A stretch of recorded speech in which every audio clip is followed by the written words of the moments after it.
नमस्कार दोस्तों, मैं अनिल आर्य। दोस्तों, कल खांसी वाले कुत्ते की मैंने वीडियो देखी। उस वीडियो में मुझे उसके 3 सवाल समझ में आए। उसने 3 सवाल किए मुख्यतः, जो मुझे समझ में आए। पहला सवाल, उसने कहा कि बड़े बड़े लोग अंबानी अंडानी ये लाइन में क्यों नहीं लगे एटीएम बैंकों की। दूसरा सवाल, इसने कहा कि मोदी सरकार ने पुराने नोट बंद क्यों किए। तीसरा सवाल, इसने कहा कि 2000 के नोट ही क्यों चलाए, कैसे करप्शन रुक जाएगा। पहला सवाल इसका यह था कि अंबानी अडानी ये जितने भी है लाइन में क्यों नहीं लगे। अरे भैया, मुझे एक बात बता, तू लाइन में लगा? तू बड़ा आदमी है छोटा आदमी है, तुझे तो लगना चाहिए लाइन में। तुझे पैसे की जरूरत नहीं है। या तेरा कोई आप पार्टी का नेता लगा लाइन में, उसको भी तो लगना चाहिए ना भाई, उसको भी तो पैसे चाहिए या नहीं चाहिए। बहरहाल, इससे आगे बढ़ते हैं।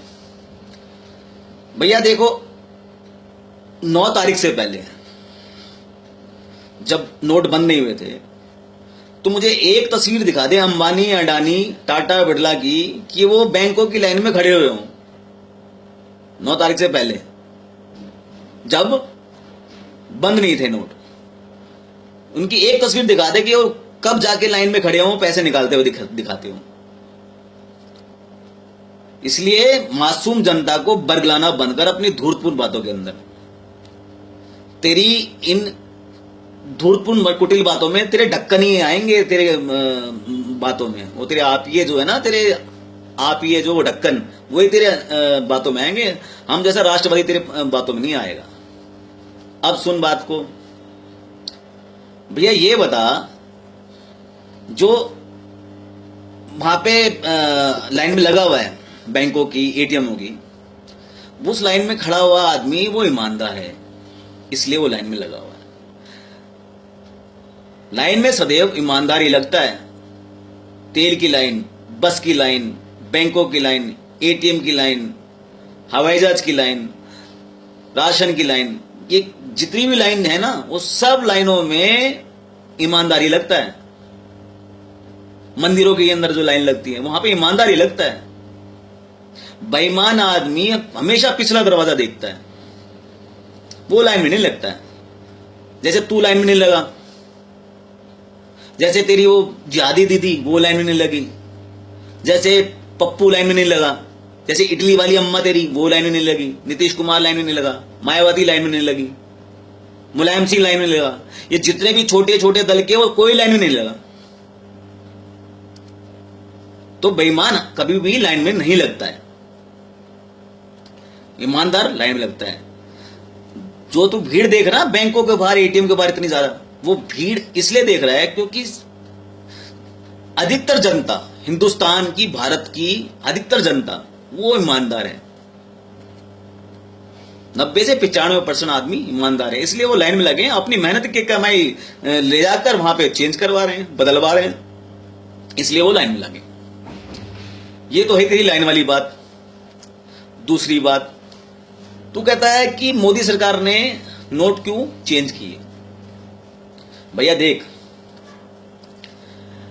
विमुद्रीकरण तूने कभी पढ़ा है? नहीं पढ़ा। चक्कर क्या है, मोदी सरकार ने अर्थशास्त्र पढ़ा हुआ है और तूने नहीं पढ़ा अर्थशास्त्र। तू IRS ऑफिसर होने के बाद भी तूने अर्थशास्त्र नहीं पढ़ा, मगर मोदी सरकार ने अर्थशास्त्र पढ़ा है। इसलिए उसने विमुद्रीकरण के तहत मुद्रा चेंज कर दी। विमुद्रीकरण जो है वो ये कहती है, जो कौटिल्य का टाइम पे, चाणक्य के टाइम पे तब का लिखा हुआ है विमुद्रीकरण, आज का नहीं लिखा हुआ। वो ये कहती है कि जब काले धन की समस्या अधिक हो जाए, बढ़ जाए, तो उस देश को क्या करना चाहिए, अपनी मुद्रा को चेंज कर देना चाहिए, तब्दील कर देना चाहिए। जिससे क्या होता है कि जो काले धन जिसके पास होगा, वो उस मुद्रा को नई मुद्रा के साथ बदलने में घबराएगा, साहस नहीं करेगा। तो वो नहीं बदलेगा तो जो मुद्रा है, जो उसके तकिए के नीचे लगी हुई, वो बर्फ में जम जाएगी, मतलब सड़ जाएगी। जैसे तेरे तकिए के नीचे दबी हुई है, तकलीफ तेरे को तभी हो रही है। जैसे तेरे जितने भी नेता है तेरे आसपास के जो तेरे सपोर्ट कर रहे हैं, उनके तकियों के नीचे दबी हुई है, इसलिए वो तड़प रहे हैं, वो घबरा रहे हैं, वो क्योंकि उनकी मुद्राएं जो है वो सारी सड़ गई हैं। तो विमुद्रीकरण तो हमेशा करना चाहिए, हर 10 से 15 साल के अंदर होना चाहिए विमुद्रीकरण, जो कांग्रेस ने नहीं किया। 60 साल गलती करी उसने। करप्शन को अगर कंट्रोल में रखना है तो विमुद्रीकरण की नीति अपनानी पड़ेगी। हर 15 साल 20 साल के अंदर बदलना पड़ेगा, चेंज करना पड़ेगा। बहुत महत्वपूर्ण अंग है करप्शन को रोकने के लिए, इसलिए विमुद्रीकरण बहुत जरूरी है। मोदी सरकार ने शुरुआत करी, इसलिए उनको कोटि कोटि धन्यवाद इस चीज के लिए। तीसरा सवाल, तूने कहा कि 2000 का नोट से क्या करप्शन रुक जाएगा? भाई करप्शन तो तेरा बाप भी नहीं रोक सकता। करप्शन तो जो मानव है ना, मानव उसके द्रव में है। भगवान श्री कृष्ण करप्शन नहीं रोक पाए। लाक्षागृह करप्शन की पैदाइश थी। लाक्षागृह जो थी ना, करप्शन की पैदावार थी। दुर्योधन ने करप्शन किया तो लाक्षागृह बना, नहीं तो लाक्षागृह बनता थोड़ी। भगवान श्री कृष्ण नहीं रोक पाए करप्शन, तो तू क्या और तेरी विसात क्या? करप्शन रुकेगा नहीं, खत्म भी नहीं होगा, मगर करप्शन का इलाज समय समय पर करते रहना चाहिए। जैसे विमुद्रीकरण जो किया मोदी सरकार ने, ये हर समय करते रहना चाहिए। 2000 का नोट से अगर करप्शन बढ़ेगा तो एक दिन में तो बढ़ेगा नहीं। 20 लाख करोड़ रुपया की बात कर रहे हो भैया, 20 लाख करोड़ का लगेगा 10 साल, 20 साल, 15 साल। तो मोदी सरकार जैसी कोई सरकार आएगी 20 साल 15 साल बाद, वो 2000 का नोट भी बंद कर देगी।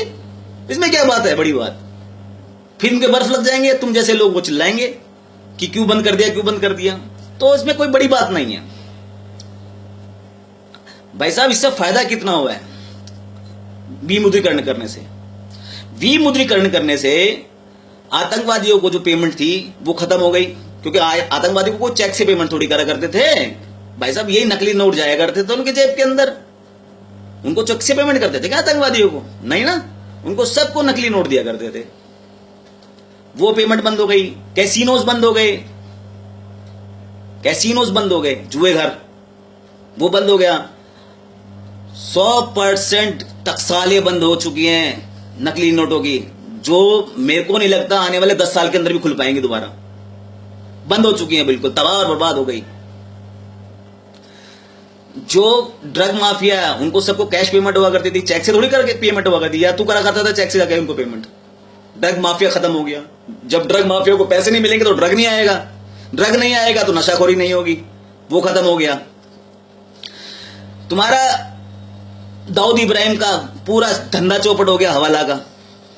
हवाला का समझता है ना, हवाला कैसे होता है? क्योंकि तू तो करता ही होगा ना भाई।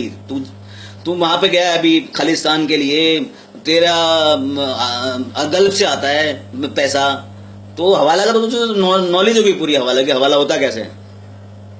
तो आगे बढ़े तो इस विमुद्रीकरण से देश के लिए आगे के लिए फायदा है, ये हमारे बच्चों के लिए फायदेमंद है भैया। ये क्षणिक जो परेशानी है ना, जो क्षणिक दो या दिन की, 1 महीने की, 1.5 महीने की जो परेशानी है, तो गिनवा रहा है। किसी की शादी रुक गई, किसी का हार्ट अटैक आ गया। हार्ट अटैक आया भैया, जो बीमार था उसको हार्ट अटैक आ गया, मर गया, उसमें क्या गलत हो गया? बेईमानी करेगा तो मरेगा ना। तो भैया ऐसा है, जो ये क्षणिक जो परेशानी तो गिना रहे ना कि 1 महीने में ये हो गया और वो हो गया, ये मत गिना। ये हमारे बच्चों के भविष्य के लिए है। हमारे बच्चे ड्रग फ्री हो जाएंगे, हमारे बच्चे आतंकवाद फ्री हो जाएंगे, हमारे बच्चों के लिए भविष्य है। मोदी सरकार को नमन है इस बात के लिए जो उन्होंने ये कार्य किया। तू भ्रष्टाचार की बात करता है और भ्रष्टाचार को सपोर्ट करता हुआ दिखता साफ। 4 साल तूने जो काला धन अपना जो कब्जा किया उसके लिए तू चिल्ला रहा है। सीधी सी बात ये है और कुछ नहीं है। मोदी सरकार ने जो किया बिल्कुल ठीक किया और इसका हम पूरा समर्थन करते हैं। और जो 90% 95% जनता जो बैंक के बाहर खड़ी है और एटीएम के बाहर खड़ी है, वो सपोर्ट करती है। अगर वो सपोर्ट नहीं करती तो बैंक के बाहर नहीं खड़ी होती, पार्लियामेंट के बाहर खड़ी होती। वो सपोर्ट करती है इसलिए वो बैंक और एटीएम के बाहर खड़ी है, नहीं तो वो धरना प्रदर्शन करती कहां पे? जंतर मंतर पे कि नहीं बंद करो। मगर वो बैंक के बाहर खड़ी है तो इसका मतलब वो सारी जनता, वो जितनी भी जनता है, वो परेशानी उठाकर देश के साथ है, इसलिए वो बैंकों को बाहर खड़ी है। नहीं तो पार्लियामेंट के बाहर खड़ी होती, जंतर मंतर पर धरना दे रही होती। मगर ऐसा नहीं कर रही है जनता। जनता क्या कर रही है? जनता अपने खून पसीने की कमाई, अपनी ईमानदारी की कमाई बैंकों में जाके बदल रही है, एटीएम में जाके बदल रही है।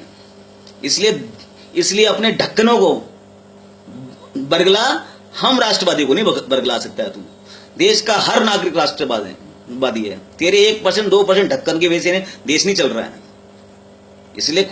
इसलिए अपनी खांसी का इलाज तूने कर लिया है, तो इसका मतलब ये नहीं कि तू देश का इलाज भी करना जानता होगा। तेरे जैसा धूर्त नेता नहीं है पूरे भारत के अंदर। इसलिए नमस्कार, भारत माता की जय।